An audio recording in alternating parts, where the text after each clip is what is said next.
પંચોતેરમાં પ્રજાસત્તાક દિનની જિલ્લા કક્ષાની ઉજવણી કાર્યક્રમ મોરવા હડફના સંતરોડ ખાતે યોજાયો હતો, જેમાં ધારાસભ્ય નિમિષાબેન સુથાર, ગોધરા ધારાસભ્ય સી.કે. Rahulji, range DIG આર.વી. અંસારી, જિલ્લા કલેક્ટર આશિષ કુમાર, પોલીસ વડા હિમાંશુ સોલંકી, ડીડીઓ ડી.કે. બારિયા સહિત જિલ્લા અને મોરવા હડફ તાલુકા ભાજપના પદાધિકારીઓ, અધિકારીઓ, વિવિધ શાળાના વિદ્યાર્થીઓ અને નાગરિકો ઉપસ્થિત રહ્યા હતા। આ પ્રસંગે વિધાનસભાના ઉપાધ્યક્ષ જેઠાભાઈ ભરવાડના હસ્તે ધ્વજવંદન કાર્યક્રમ બાદ પરેડ નિરીક્ષણ કરવામાં આવ્યું હતું। ત્યારબાદ મોરવા હડફ તાલુકાના વિકાસ માટે 25 લાખનો ચેક ડીડીઓને અર્પણ કરવામાં આવ્યો હતો।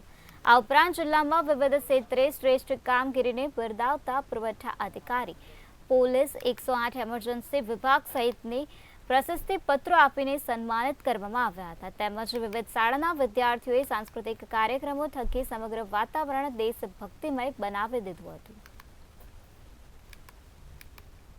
સંતરોડ મુકામે ભાટિયા હાઈસ્કૂલની અંદર પ્રજાસત્તાક દિનની ઉજવણી નિમિત્તે જિલ્લા કક્ષાના પ્રજાસત્તાક દિનની ઉજવણીનું આયોજન કરવામાં આવેલું।